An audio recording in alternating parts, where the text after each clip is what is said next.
예전에 제가 신학대학원에 처음 입학했을 때 교수님이 첫 시간에 첫 마디로 하셨던 질문이 뭐였냐면, 여러분, 하나님께서 우리에게 성경을 주신 이유가 무엇입니까? 이렇게 질문을 하셨습니다. 어떤 대답도 정답에 가까운 그런 평범하지만 어쩌면 매우 심오해 보이는 그런 질문에 대해서 교수님이 원했던 정답은 무엇이었냐면, 깨닫게 하시기 위해서다, 이렇게 이야기를 하셨어요. 하나님이 우리에게 성경을 주신 이유는 우리로 하여금 깨닫게 하시기 위해서다. 하나님 우리에게 말씀을 통해서 깨닫게 하십니다. 무엇을? 하나님의 뜻을 깨닫게 하시기 원하신다는 것이죠. 여러분, 깨닫는 게 왜 중요합니까? 깨닫지 못하면 회개할 수가 없어요.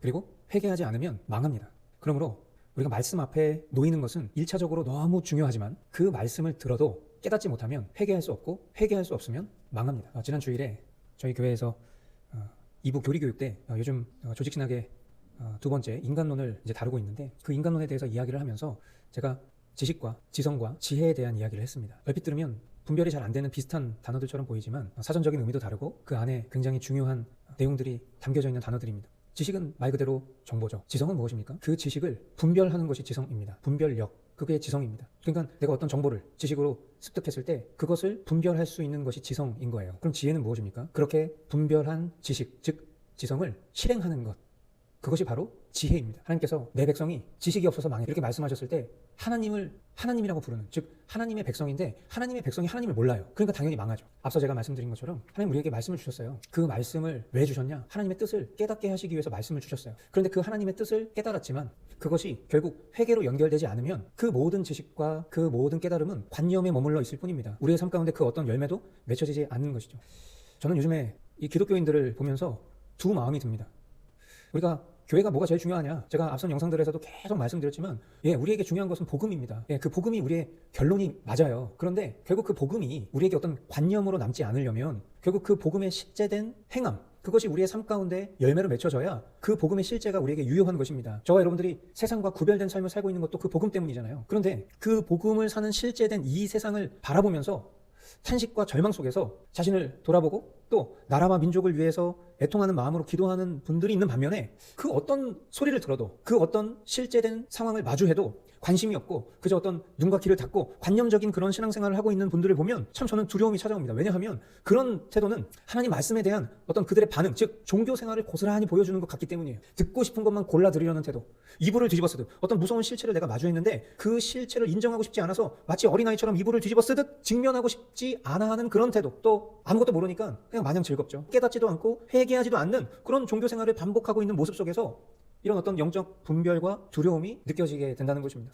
이 나라의 문제를 바라보면서 또 우리나라뿐만 아니라 전 세계에 벌어지고 있는 일들을 보면서 저는 우리가 살아가고 있는 이때가 마지막 때다라는 것을 부정할 수 없습니다. 그러다 보니 제 자신을 삼가 돌아보게 됩니다. 진실된 회개와 거룩을 살고 싶은 그런 열의가 듭니다. 그래서 저는 이것이 하나님께서 저에게 말씀을 주시고 그 말씀을 통해서 깨닫게 되고 또 그 깨달은 말씀의 실제를 제 삶 가운데 회개로 연결지어서 주님이 정말 복된 그런 삶을 살게 하신다라는 것에 참 감사를 느끼지만, 동시에 정말 절박한 마음이 드는 거예요. 이렇게 하다가 정말 깨닫지도 못하고 망하는 그런 사람들이 생기면 어떡하지? 그런 절실한 마음이 드는 거죠.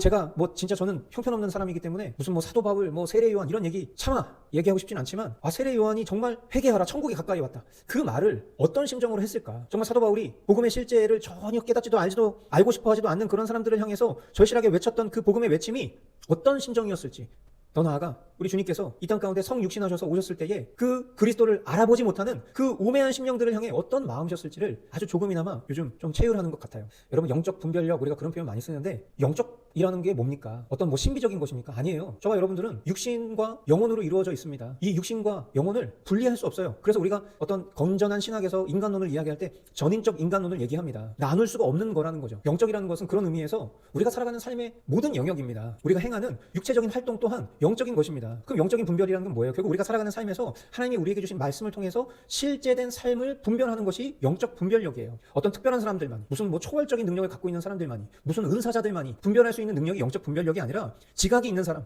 하나님을 아는 지식이 있고 그 지식에 대한 분별이 있는 지성을 갖고 있고 그 지성의 실제를 발휘할 수 있는 지혜로운 사람이라면 우리는 분별할 수 있어요. 여러분, 저와 여러분들이 살아가는 지금 이때가 그 어느 때보다도 이 영적 분별력이 필요한 그런 때라는 사실을 여러분들 꼭 기억하실 수 있게 되기를 바랍니다. 그리고 지금 우리의 삶에서 우리가 마주하고 있는 이런 실제된 삶의 모습들을 여러분들이 외면하려 하지 마시고, 그것을 두렵지만 아신다면 그것이 결국 우리를 참된 회개로 이끌 수 있는 하나님의 선하신 뜻이 될 것이라고 저는 확신하고, 무엇보다도 우리가 어떤 많은 정보를 아는 것도 중요하지만 그 정보를 알았다면 겸손히 우리 자신을 낮추고 하나님 말씀 앞에 진실되이 회개함으로 주님 다시 오실 때를 준비하는 그런 삶으로 연결될 수 있기를 간절히 소망하고요. 그런 절실함이 우리 가운데 있다면 우리 주위에 있는 영혼들에게 우리가 단순히 어떤 공산주의의 어떤 그런 침투와 또 부정선거의 어떠함과 이런 것들을 알리는 그 이상으로 예수 그리스도의 십자가 복음을 전하고 주님 다시 오실 때를 예비하는 그런 복음으로 결론난 그런 실제된 삶을 살아가는 저와 여러분들의 삶이 될 수 있기를 강청드립니다. 감사합니다.